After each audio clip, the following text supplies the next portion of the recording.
Does USC have the juice of an elite college football program in 2025, or is it just not worth the squeeze? So there's been a lot of talk this week since ESPN came out with its first recruiting class rankings for 2026, and USC is at the top of the list.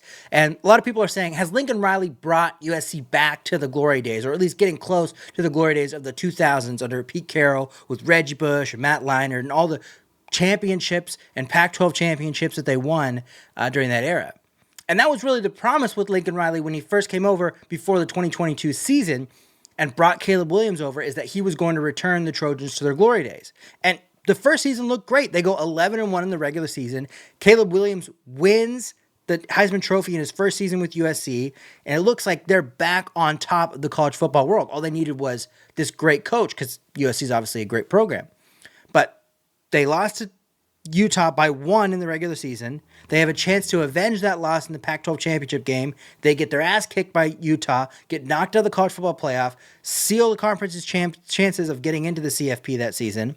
They then go to the Cotton Bowl and get basically the token G5 team with Tulane that season, and they end up losing that game even though they led by 2 scores with less than 5 minutes left in the game. But all in all, still a great first season under Lincoln Riley, especially with the Caleb Williams Heisman. But before we get too far into it, make sure that you like and subscribe to my channel, because we're trying to get as many college football videos out as we can before the season. Make sure you're along for the ride. In 2023, they start the season 6-0, and it looks like they're just continuing where they left off the season prior. But then they go to Notre Dame on Saturday, October 14th, and get their ass kicked, 48-20. From that point forward, they lose 5 of their last, well, including the Notre Dame game, 5 of their last 6 regular season games in 2023.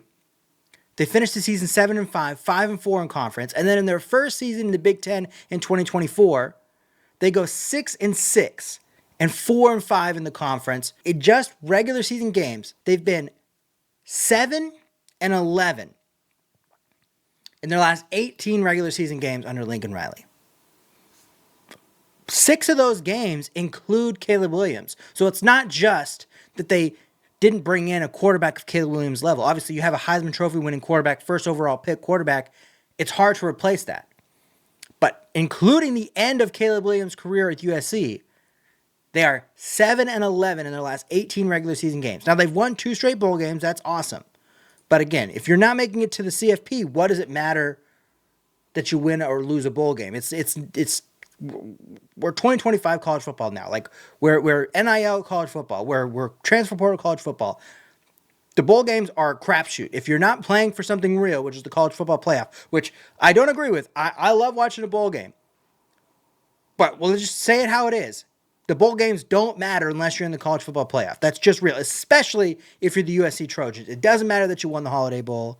It doesn't matter that you won the goddamn Las Vegas Bowl. It matters if you make it to the CFP, because it's not just that USC had their 2000s heyday. That's the top of their program, but they won national championships decades before that. 60s, 70s, 80s, 90s, they were one of the best programs in the country throughout that. I think the 90s when they fell off and Pete Carroll brought them back. The question is, can Lincoln Riley bring USC back to that Pete Carroll heyday?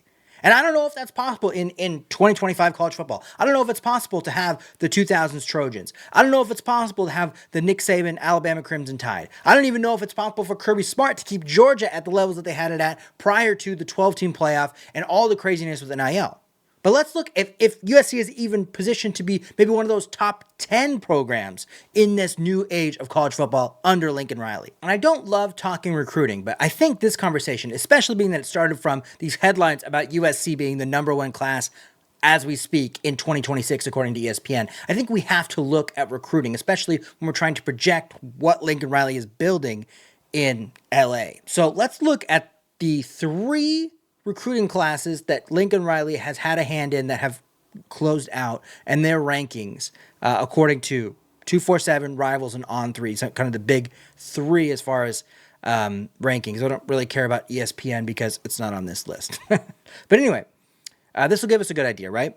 So in 2023, this is the first recruiting class under Lincoln Riley that was all his guys coming in. The year before that, you can't really judge when you're bringing in a new coach. But in that first full recruiting class, USC finishes basically top 12, top 13. According to Rivals, they're 12th. According to 247, they're 12th. According to Rivals, they're 11th. And on 3, they have them at 13th. Okay? So respectable, especially for the first full class pushing for the top 10. Okay? The next class in 2024, USC is 17, 18 kind of range. So they dropped down a little bit, but still top 20. And then 2025, they're back in that same kind of range, 14, 15. So they're not top 10 in recruits, but they're not outside of the top 20. That's a pretty good range to be in. But other teams that are in that range, we see Missouri having classes of similar range, Tennessee, Georgia Tech is in the top 20 there, 2023. They're around South Carolina, Clemson. Clemson obviously is a great recruiting program. Auburn, Nebraska is right around the same rank as them in 2024. Florida, Miami, Ole Miss, a little bit better than Oklahoma. So the point here is that they're not in the conversations recruiting-wise in the first 3 seasons under Lincoln Riley with Texas, with Georgia, with Alabama, with Ohio State, Oregon, Michigan in most years. Michigan had a down year, obviously, with the transition out of Jim Harbaugh. But even then, Michigan is right around where USC is at, even in their down years. They're not in the same conversations as LSU or Texas A&M. Right? This next year, they have flipped a few from Texas A&M. They have flipped a few from Oregon. But they're not consistently in those top 5, top 10 conversations.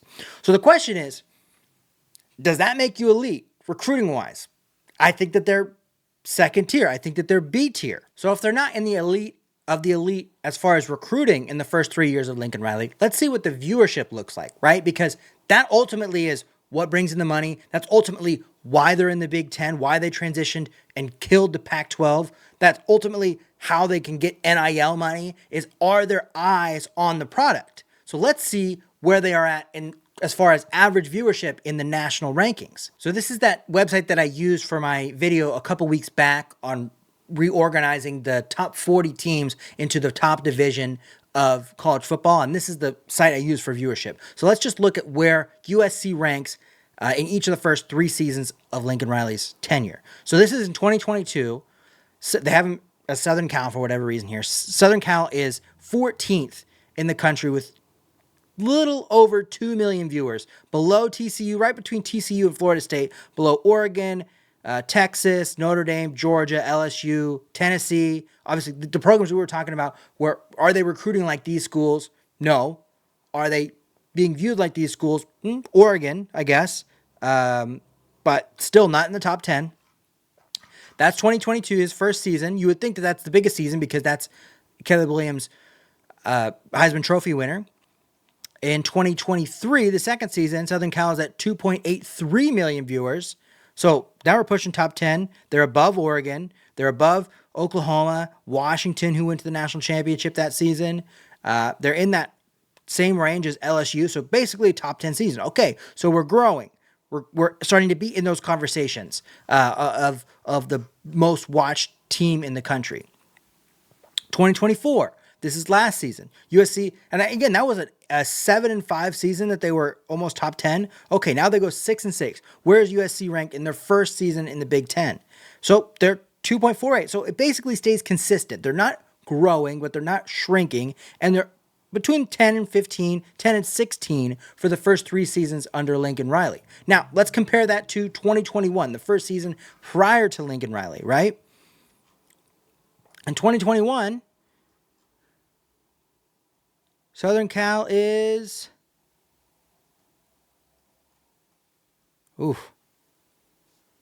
32nd in the country, 1.11 million viewers in Todd Hilton's last season.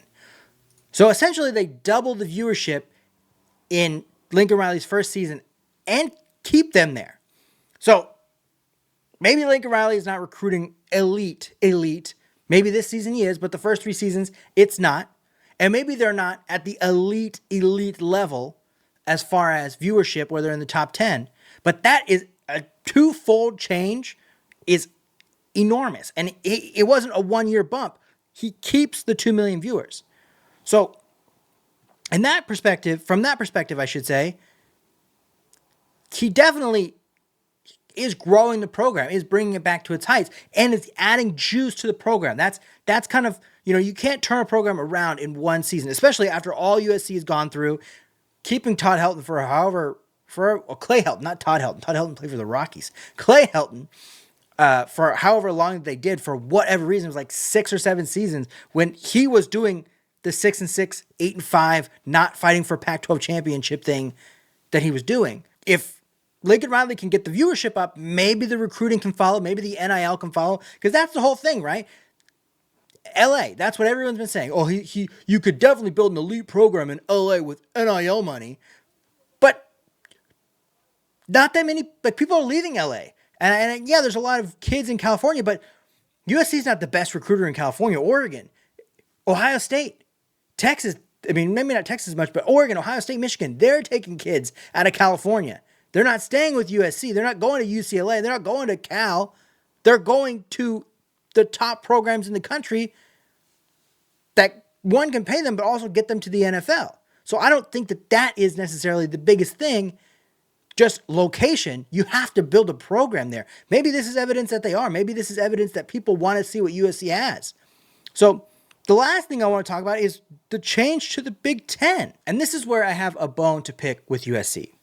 Because they did not come to the negotiating table with the Pac-12 when they were looking for a new media rights deal with honest intentions. Maybe they just saw the writing on the wall with the 12-team playoff. Maybe they saw Oklahoma and Texas leave the Big 12, which is a conversation in and of itself.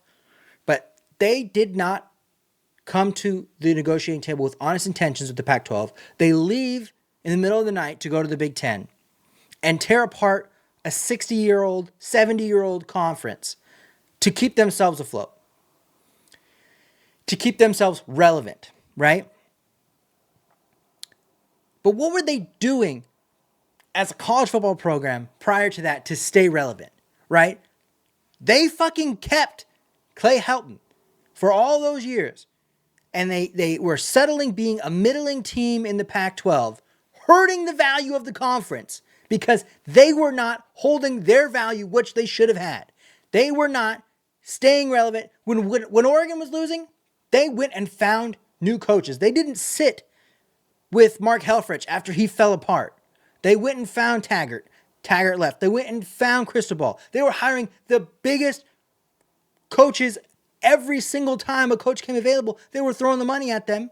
And finally they get Lanning, who's going to stay for a while. USC wasn't doing that. They were settling being a middling team. Now they have Lincoln Riley. They finally put the money in and they ditched the conference that held them up as they dealt with all the shit. And it shouldn't have taken them, 13 years, 14 years to get out of the recruiting violations? Yeah, they were steep. Yeah, they weren't fair. But you're USC, you're LA. You shouldn't need NIL to be an elite program, which everybody's saying they're going to be, and I just don't see it. So when they finally get it figured out, or seemingly get it figured out, they jump ship. Now they're in the Big Ten, and their first season in the Big Ten, they finished 9th. They finished 6-6. We're going to ignore the bowl game. They finished 6-6. They finished 4-5 in the conference. Where do you get off, USC? Where do you get off? How do you look at yourself and say, yeah, this was a good thing? And I personally think those things, those actions, sticking with Clay Helton as long as they did, as soon as they get something going, jumping and trying to find something new, trying to reset, that is what's going to hold them back from being an elite college football program. And that might seem old manny. That might seem like a hater from a Pac-12 fan perspective, from an Oregon fan perspective. But I truly think that those kind of actions as a program, as a school, as an athletic department, those are the things that recruits will see. Those are the things that fans will see that's how you're running your program. That you're running it fly by night. You were okay with mediocrity before. You're going to be okay with mediocrity now. If Lincoln Riley can give you double the amount of viewers that Clay Helton did, doesn't matter what the record is, you're going to keep paying him and he's going to stay there. And it's going to be easier for you to have double the ratings now because you're going to have a game against Michigan, because you're going to have a game, you're always going to have your Notre Dame game. You're going to have a game against Iowa, who gets 1 million viewers every game. You're going to keep your UCLA game. You have your Oregon game, which you would have lost, but you kept it going. You have your Michigan State game. You're playing against 1, 2, 3, your Nebraska game. You're playing against 1, 2, 3, 4, 5, 6 teams that on their own average 1 million viewers a game over the last 4 seasons. So you're going to keep that number up. They have scheduled Missouri State and Georgia Southern next season. They start with Missouri State, Georgia Southern, and at Purdue. What a shit start. And then Michigan State. I think Michigan State had 3 wins last season. They should blast out of the gates. And people are going to say, oh, USC is back. But then they got to play Michigan. Then they got to play Notre Dame. Maybe they make it through the Michigan game, right? Because Michigan's probably going to be starting a freshman quarterback. But they got to go at Illinois, at Notre Dame, at Nebraska.